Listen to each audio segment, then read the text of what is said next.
Before anyone ever cared where I would play basketball, I was a kid from Northeast Ohio. It's where I walked, it's where I ran, it's where I cried, it's where I bled. It holds a special place in my heart. People there have seen me grow up. I sometimes feel like I'm their son. Their passion can be overwhelming, but it drives me. I want to give them hope when I can. I want to inspire them when I can. My relationship with Northeast Ohio is bigger than basketball. I didn't realize that 4 years ago. I do now. Remember when I was sitting up there at the Boys and Girls Club in 2010? I was thinking, this really is tough. I could feel it. I was leaving something I had spent a long time creating. If I had to do it all over again, I'd obviously do things differently. But I'd still have left. Miami, for me, has almost been like college for other kids. These past 4 years helped raise me into who I am. I became a better player and a better man. I learned from a franchise that had been where I wanted to go. I will always think of Miami as my second home. Without the experiences I had there, I wouldn't be able to do what I'm doing today. LeBron said, I went to Miami because of D-Wade and CB. We made sacrifices to keep Udonis Haslem. I loved becoming a big bro to Mario Chalmers. I believed we could do something magical if we came together, and that's exactly what we did. The hardest thing to leave is what I built with those guys.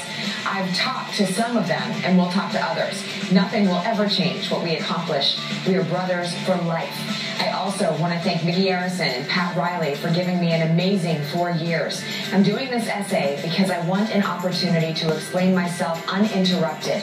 I don't want anyone thinking he and Eric Spoelstra didn't get along. He and Riles didn't get along. That he couldn't put the right team together. That's absolutely not true.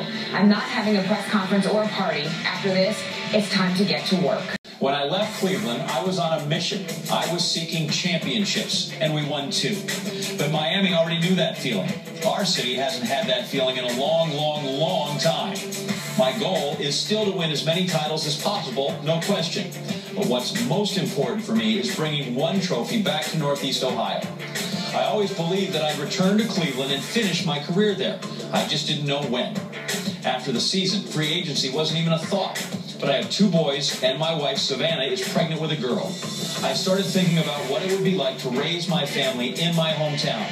I looked at other teams, but I wasn't going to leave Miami for anywhere except Cleveland. The more time passed, the more it felt right. This is what makes me happy. To make the move, I needed the support of my wife and my mom, who can be very tough. The letter from Dan Gilbert, the booing of the Cleveland fans, the jerseys being burned, seeing all that was hard for them. My emotions were more mixed. It was easy to say, okay, I don't want to deal with these people ever again. But then you think about the other side. What if I were a kid who looked up to an athlete, and that athlete made me want to do better in my own life than he left? How would I react? I've met with Dan face-to-face, man-to-man. We've talked it out. Everybody makes mistakes. I've made mistakes as well. Who am I to hold a grudge? Said, I'm not promising a championship. I know how hard that is to deliver. We're not ready right now. No way. Of course, I want to win next year, but I'm realistic. It will be a long process, much longer than it was in 2010. My patience will get tested. I know that. I'm going into a situation with a young team and a new coach. I will be the old head. But I get a thrill out of bringing a group together and helping them reach a place they didn't know they could go. I see myself as a mentor now, and I'm excited to lead some of these talented young guys. I think I can help Kyrie Irving become one of the best point guards in our league. I think I can help elevate Tristan Thompson and Dion Waiters. And I can't wait to reunite with Anderson Varejao, one of my favorite teammates. But this is not about the roster or the organization. I feel my calling here goes above basketball. I have a responsibility to lead in more ways than one, and I take that very seriously. My presence can make a difference in Miami, but I think it can mean more where I'm from. I want kids in Northeast Ohio, like the hundreds of Akron third graders I sponsor through my foundation, to realize that there's no better place to grow up. Maybe some of them will come home after college and start a family and open a business. That would make me smile. Our community, which has struggled so much, needs all the talent it can get. In Northeast Ohio, nothing is given. Everything is earned. You work for what you have. I'm ready to accept the challenge. I'm coming home.